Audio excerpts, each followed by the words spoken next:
नमस्कार विद्यार्थी मित्रांनो.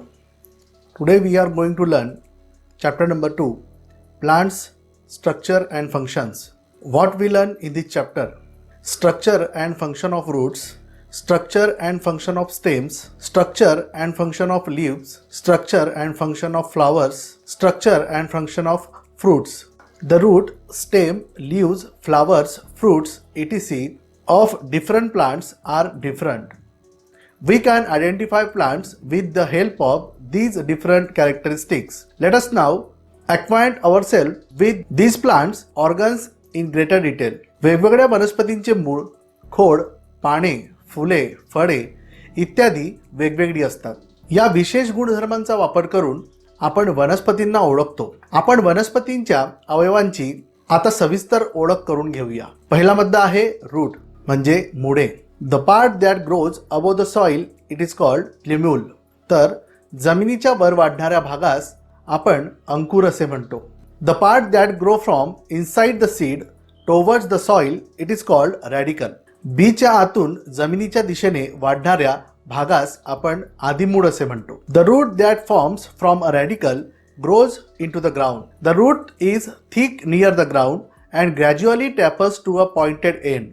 This part of plant growing below the soil for support is called root. आदिमुळापासून बनलेल्या मुळाची वाढ जमिनीखाली होते. मुळाचा जमिनीलगतचा भाग जाडसर असतो. पुढे तो निमुळता होत जाऊन टोकदार होतो. जमिनीखाली आधारासाठी वाढणाऱ्या वनस्पतीच्या या अवयवास मूळ असे म्हणतात. Root of the some plants produce secondary roots that grows obliquely and spread far and wide in the soil. Roots support the plant. This type of root is called taproot. जमिनीमध्ये काही वनस्पतींच्या मुळांना उपमुळे फुटतात व ती तिरपी वाढून जमिनीत दूरवर पसरतात. मुळे झाडाला आधार देतात. अशा प्रकारच्या मुळांना सोटमुळे म्हणजेच टॅपरूट असे म्हणतात. Roots bear hair like processes near the root tip. These are root hairs. मुळांच्या टोकांच्या भागांवर केसासारखे धागे असतात. त्यांना आपण मूलरोम म्हणजेच रूट हेअर असे म्हणतो. The root tip is delicate. This is the region of growth of the root. मुळाच्या टोकाचा भाग नाजूक असतो. मुळाची वाढ याच भागात होत असते. The tip is covered by a cap like structure. It is called root cap. मुळाच्या या टोकाच्या भागाला इजा होऊ नये त्यासाठी त्यावर टोपीसारखे आवरण असते. त्याला आपण मूळ टोपी असे म्हणतो. Take a glass jar and fill 3/4 of it with water. Place an onion on the mouth of the jar in such a way that its roots are towards the water. Observe the growth of the roots for 8 days. काचेच्या बरणीत पाणी घेऊन त्याच्या तोंडावर एक कांदा, त्याची मुळे पाण्याच्या दिशेने राहतील असा ठेवा. 8 दिवस वाढणाऱ्या मुळांचे निरीक्षण करा. After 8 days, thread-like or fiber-like roots arising from the stem are called fibrous root. खोडापासून फुटणाऱ्या तंतुसारख्या मुळांना तंतुमुळे असे म्हणतात. Thus, there are two main types of roots: taproots and fibrous root. Dicotyledonous plants have taproots, while monocotyledonous plants have fibrous root. मुळांचे सोटमुळे व तंतुमुळे हे दोन प्रमुख प्रकार असून द्विदल वनस्पतींमध्ये आपल्याला सोटमुळे असलेली पाहायला मिळतात.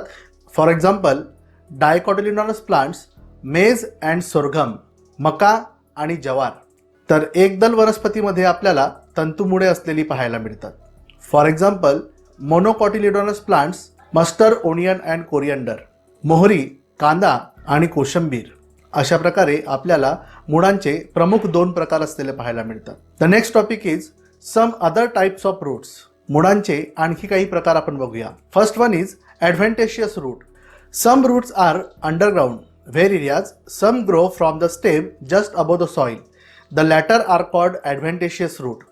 जमिनीत वाढणारी मुळे व जमिनीच्या वरील खोडांपासून वाढणारी आगुंतक मुळे अशी दोन प्रकारची मुळे असतात. Besides the normal function like absorption of water and mineral, anchoring and supporting the plant, root perform some other functions too.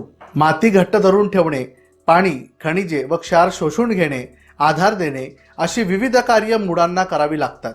Roots shows some modifications to perform these additional functions. Such type of roots are called modified roots. त्यासाठी त्यामध्ये झालेल्या बदलांमुळे त्यांना रूपांतरित मुळे असे म्हणतात. For example, aerial roots, stilt root, runner, breathing roots, pneumatophores etc. यामध्ये प्रामुख्याने हवाई मुळे, आधार मुळे, धावती मुळे, श्वसन मुळे यांचा समावेश होतो. डू यू नो, माहीत आहे का तुम्हाला? Roots emerging from the trunk and branches of the banyan tree grow towards the soil. These roots are called prop roots. What could be the use of these prop roots? In the beginning, the banyan tree has very few prop roots, but later on, their number increases so much that it appears like a small forest. वडाच्या खोडावर फुटलेली मुळे जमिनीच्या दिशेने वाढतात. त्यांना पारंब्या म्हणतात. या पारंब्यांचा कोणता उपयोग होत असतो? वटवृक्षाला सुरुवातीच्या काळात थोडाच पारंब्या असतात.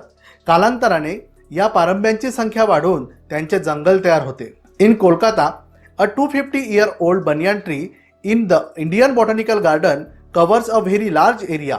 It is supported by thousands of prop roots. Kolkata येथील इंडियन बॉटॅनिकल गार्डन मध्ये सुमारे 250 वर्षाचे वडाचे झाड खूप मोठ्या परिसरात पसरले आहे.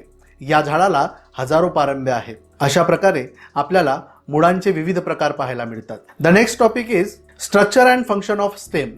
पुढचा मुद्दा आहे खोडाचे रचना व कार्य.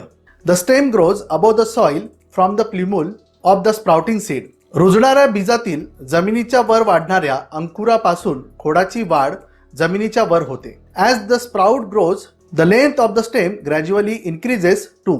अंकुर जसजसा वाढते तसतशी खोडाची लांबीही वाढते. There are nodes on the stem.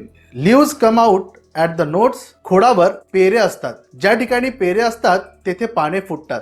The part of the stem between the two nodes is called an internode. खोडाच्या दोन पेरांतील अंतराला कांडे म्हणजेच इंटरनोड असे म्हणतात. The tip or the apical end of the stem it is called a bud. खोडाच्या अग्रभागाला मुकुल म्हणजेच बड असे म्हणतात. अशा प्रकारे आपल्याला खोडाची रचना आणि त्याचं कार्य असलेलं पाहायला मिळतं.